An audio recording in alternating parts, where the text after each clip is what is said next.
കോൺഗ്രസ് ശബരിമല വിഷയത്തിൽ ഭയപ്പെട്ട് തുടങ്ങിയിരിക്കുകയാണ്. UDF കൺവീനർ അടൂർ പ്രകാശിന്റെ വാർത്താ സമ്മേളനങ്ങളിൽ അല്ലെങ്കിൽ മാധ്യമങ്ങളോടുള്ള പറച്ചിലുകളിൽ ആ ബബ്ബബ്ബ കാണാം. അതായത് കോൺഗ്രസ് അടപടലം ഭയന്ന് പേടിച്ച് ഇരിക്കുകയാണ്. രമേശ് ചെന്നിത്തല കൊളുത്തിവിട്ട തീ കോൺഗ്രസിനെ ഒന്നാകെ കത്തിക്കുമോ എന്നുള്ളത് കണ്ടു തന്നെ അറിയാം. ഡി മണിയെ ചോദ്യം ചെയ്യുന്നുണ്ട്. ഡി മണിയുടെ വായിൽ നിന്ന് കോൺഗ്രസിന്റെ ഉന്നത നേതാക്കളുടെ പേരുകൾ വരുമോ? അവരുടെയൊക്കെ കുടുംബത്തിലേക്ക് ശബരിമല മാത്രമല്ല കേരളത്തിലെ പല പ്രധാനപ്പെട്ട ക്ഷേത്രങ്ങളിലെയും വിഗ്രഹങ്ങൾ പോയിട്ടുണ്ടോ? അവരുടെയൊക്കെ പുരാവസ്തു കേന്ദ്രങ്ങളിലേക്ക് അല്ലെങ്കിൽ പുരാവസ്തു വിൽക്കുന്ന സ്ഥാപനങ്ങളിലേക്ക് പോയിട്ടുണ്ടോ എന്നൊക്കെ ഉള്ളത് വരും ദിവസങ്ങളിൽ അറിയാൻ സാധിക്കും.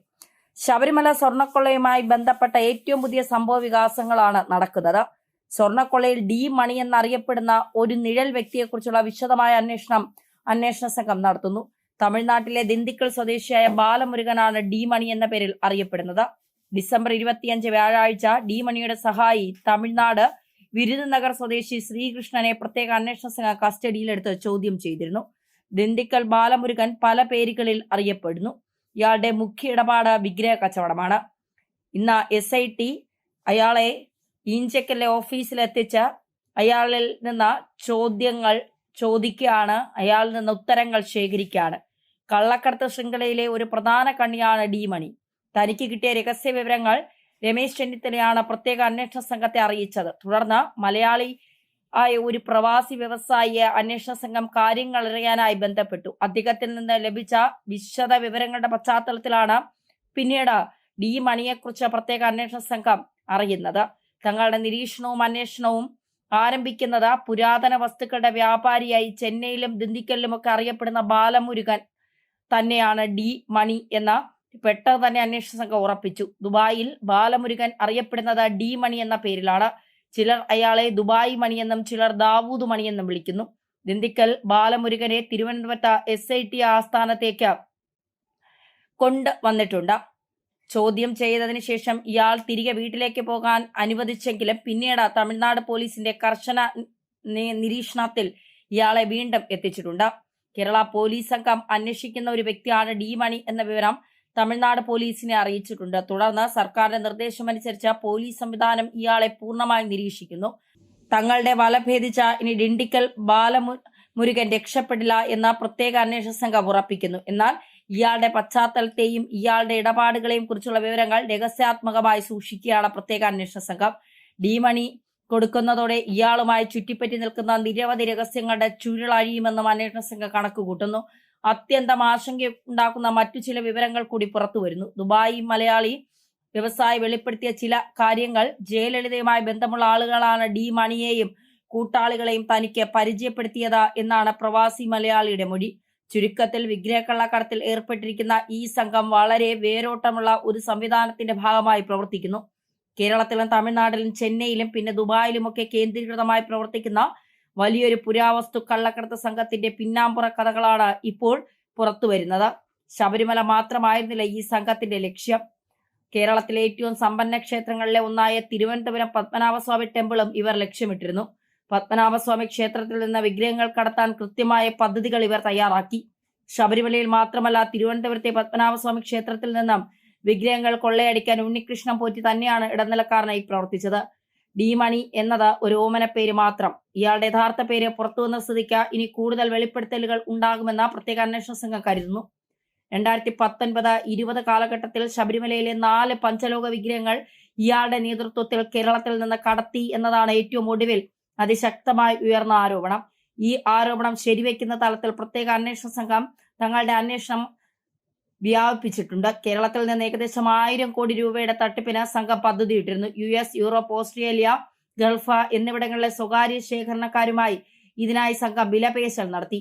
വിഗ്രഹക്കടത്ത് ശൃംഖലകൾ അപൂർവ ക്ഷേത്ര കലാസൃഷ്ടികൾക്കായി കോടികൾ നൽകാൻ തയ്യാറാണെന്നും NRA വ്യവസായി അന്വേഷണ ഉദ്യോഗസ്ഥരോട് പറഞ്ഞിരുന്നു. ശബരിമലയിലെ സ്വർണ്ണപ്പാളികൾ ദുബായിൽ എത്തിക്കുകയും പിന്നീട് അവിടെ നിന്ന് പുറത്തേക്ക് കടത്തുകയും ചെയ്തു. ഇതാണ് മൊഴിയിൽ പറയുന്നത്. പ്രത്യേക അന്വേഷണ സംഘവുമായി ബന്ധപ്പെട്ട കേന്ദ്രങ്ങൾ സൂചിപ്പിക്കുന്നതനുസരിച്ച് സ്വർണ്ണപ്പാളികൾക്കും വിഗ്രഹങ്ങൾക്കും അന്താരാഷ്ട്ര കരിഞ്ചന്തയിൽ വലിയ വില ലഭിക്കും. അധോലോക വഴികളിലൂടെയാണ് ഈ വിഗ്രഹങ്ങളുടെ സഞ്ചാരം. അതുകൊണ്ട് പലപ്പോഴും ബാങ്ക് ഇടപാടുകളോ പ്രത്യക്ഷ തെളിവുകളോ ഇവർ അവശേഷിപ്പിക്കില്ല. ചുരുക്കത്തിൽ ഈ കേസ് അന്താരാഷ്ട്ര സംഘടിത കുറ്റകൃത്യങ്ങളുടെ പരിധിയിലേക്ക് ഉയർന്നു. അതുകൊണ്ട് തന്നെ ഒരു CBI അന്വേഷണം തന്നെയാണ് ഈ കേസിൽ അഭികാമ്യം. ഇത് സ്ഥിരീകരിക്കുന്ന തലത്തിൽ ഹൈക്കോടതിയിൽ നിന്ന് ചില പരാമർശങ്ങൾ വരും ദിവസങ്ങളിൽ ഉണ്ടാകും. കാണാതായ സ്വർണത്തിന്റെ അളവിനെക്കുറിച്ചും അന്വേഷണത്തിൽ വരുന്ന കാലതാമസത്തെക്കുറിച്ചും വീഴ്ചകളെക്കുറിച്ചും വ്യക്തതയില്ലായ്മയെക്കുറിച്ചുമൊക്കെ ഹൈക്കോടതി രൂക്ഷ വിമർശനങ്ങൾ ഇക്കഴിഞ്ഞ ദിവസം ഉയർത്തിയിരുന്നു. യഥാർത്ഥ സ്വർണ്ണപ്പാളികൾ വിദേശത്തേക്ക് കടത്തുകയും തുടർന്ന് പെട്ടെന്ന് കൃത്രിമമായി തയ്യാറാക്കിയ ചെമ്പുപാളികൾ സ്വർണം പൂശി ശ്രീകോവിലേക്ക് കൊണ്ടുവരികയും ചെയ്തു എന്നാണ് അന്വേഷണ സംഘം ഏറ്റവും ഒടുവിൽ കണ്ടെത്തിയിരിക്കുന്നത്. ഇത്തരമൊരു നിർണായക ചോദ്യം പരിഹരിക്കണമെങ്കിൽ ശബരിമല ക്ഷേത്രം നിലവിലുള്ള സ്വർണം വിക്രം സാരാഭായ് സ്പേസ് സെന്ററിലെ ലബോറട്ടറിയിൽ ശാസ്ത്രീയ പരിശോധനയ്ക്ക് അയച്ചതിന്റെ റിപ്പോർട്ട് കിട്ടണം. അവിടെ എന്തെങ്കിലും തരത്തിലുള്ള പകരം വയ്ക്കൽ നടന്നിട്ടുണ്ടോ എന്നറിയണമെങ്കിൽ ഇത്തരം വിശദമായ ഒരു പരിശോധന റിപ്പോർട്ട് അന്വേഷണ സംഘത്തിന് ലഭിക്കുന്നുണ്ട്. ദിണ്ടിക്കൽ ബാലമുരുകന് തമിഴ്നാട്ടിലെ ഒരു രാഷ്ട്രീയ സംഘടനയുമായി അടുത്ത ബന്ധമുണ്ട്. ആളുകളെ കടത്തുന്ന കേസ് അടക്കം നിരവധി ആരോപണങ്ങൾ മുൻപ് ഇയാൾക്കെതിരെ ഉയർന്നു വന്നിരുന്നു. റിപ്പോർട്ടുകൾ പഠിക്കുമ്പോൾ നമുക്ക് മനസ്സിലാവുന്നത് ദിണ്ടിക്കൽ ബാലമുരുകൻ ചില്ലറക്കാരനല്ല. അയ്യപ്പ വിശ്വാസികളെ അമ്പരപ്പിക്കുന്ന തരത്തിലാണ് ഓരോ ദിവസവും ഓരോരോ വെളിപ്പെടുത്തൽ. തികച്ചും ആകസ്മികം തന്നെയാണ്. അവിശ്വസനീയമായ സാഹചര്യങ്ങളിലൂടെയാണ് ഈ കേസ് തെളിയുമ്പോൾ സാക്ഷാൽ അയ്യപ്പസ്വാമിയുടെ ഇടപെടൽ ഈ കേസിന് പിന്നിലുണ്ട് എന്ന് ഭക്തർ വിശ്വസിക്കുന്നത്. ഇതുകൊണ്ട് തന്നെ വിരുദ്ധതകളിൽ നിന്നുള്ള ശ്രീകൃഷ്ണൻ തന്നെയാണ് ഡി മണിയെ ഉണ്ണികൃഷ്ണൻ പോറ്റിയുമായി ബന്ധപ്പെടുത്തിയത്. പിന്നീട് കേരളത്തിലെ ചില രാഷ്ട്രീയ നേതാക്കളുടെ സഹായം ഇവർക്ക് ലഭിച്ചു എന്നാണ് ഇപ്പോൾ അന്വേഷണ സംഘത്തിന് ലഭിക്കുന്ന വിവരം. അതായത് ശബരിമല സ്വർണ്ണക്കടത്ത് കേസിൽ ഇടപെട്ടിട്ടുള്ള ആരൊക്കെയുണ്ടോ അവരെയൊക്കെ ഹൈക്കോടതി പുറത്തു കൊണ്ടുവരും. CBI അന്വേഷണം തീർച്ചയായും ഈ കേസിൽ വേണം. അതുകൊണ്ടാണ് കോടതി ആദ്യമേ പറഞ്ഞത് ഇത് അന്താരാഷ്ട്ര ഇടപാടുകൾ, അന്താരാഷ്ട്ര റാക്കറ്റിന്റെ ബന്ധം ഈ കേസിൽ ഉണ്ട് എന്നുള്ളത്. എന്തായാലും ഇതുമായി ബന്ധപ്പെട്ട് ഇനി പുറത്തു വരുന്ന കാര്യങ്ങൾ എന്തൊക്കെയായിരിക്കും എന്നുള്ളത് വളരെ ഞെട്ടലോടെ വേണം മനസ്സിലാക്കാനുള്ളത്. ദുബായിൽ മാലമുരുകൻ എന്നറിയപ്പെടുന്ന ഡി മണി എന്ന പേരിൽ ഇയാൾ തമിഴ്നാട്ടിൽ അറിയപ്പെടുന്നു. ചിലർ ദുബായ് മണി എന്നും വിളിക്കുന്നു. പോലീസിനെ പലരും അറിയിച്ചതിനെ തുടർന്ന് സർക്കാരിന്റെ നിർദ്ദേശമനുസരിച്ച് പോലീസ് സംവിധാനം പൂർണ്ണമായും ഇയാളെ നിരീക്ഷിക്കുന്നുണ്ട് തമിഴ്നാട്ടിൽ. തങ്ങളുടെ വല ഭേദിച്ച് ഇയാളെ രക്ഷപ്പെടാൻ അനുവദിക്കില്ല എന്നാണ് പറയുന്നത്. ദുബായിലുള്ള മലയാളി വ്യവസായി വെളിപ്പെടുത്തിയ ചില കാര്യങ്ങൾ ജയലളിതയുമായി ബന്ധമുള്ള ആളുകളെയാണ് ഡി മണിയും കൂട്ടാളികളും ബന്ധപ്പെട്ടിരുന്നത് എന്നാണ് അറിയാൻ സാധിക്കുന്നത്. അതായത് ചില ഫോൺ നമ്പറുകൾ പോലീസിന് വീണ് കിട്ടി ഇയാൾ ചെയ്തതിൽ. കേരളത്തിൽ ഈ സംഘം ബന്ധപ്പെടുന്നവരുടെ ഫോൺ നമ്പറുകളാണ് ഇപ്പോൾ അന്വേഷണ സംഘത്തിന്റെ പക്കലുള്ളത്. ശബരിമലയിലെ കാര്യങ്ങൾ നിയന്ത്രിച്ചിരുന്ന ഉന്നതാന ഉണ്ണികൃഷ്ണൻ പോറ്റിയും ഡി മണിയുമായുള്ള കൂടിക്കാഴ്ചയ്ക്ക് മധ്യസ്ഥ വഹിച്ചത് എന്നത് ഏറെക്കുറെ സ്ഥിരീകരിച്ചു കഴിഞ്ഞു. ദിണ്ടിക്കൽ ബാലമുരുകൻ തന്നെയാണ് ഡി മണി എന്ന കാര്യം അന്വേഷണ സംഘം ഉറപ്പിച്ചു. ഡി മണിയുടെ മൊബൈലിൽ സോണിയാഗാന്ധിയുടെ നമ്പറുണ്ടോ എന്നുള്ളതാണ് ഇപ്പോഴത്തെ ചോദ്യം. അങ്ങനെയെങ്കിൽ ശബരിമല കൊള്ള ഇവിടെയൊന്നും നിൽക്കില്ല, അത് ഇറ്റലിയിലെ ഗണപതി വരെ പോകും എന്നുള്ള കാര്യത്തിൽ സംശയം വേണ്ട.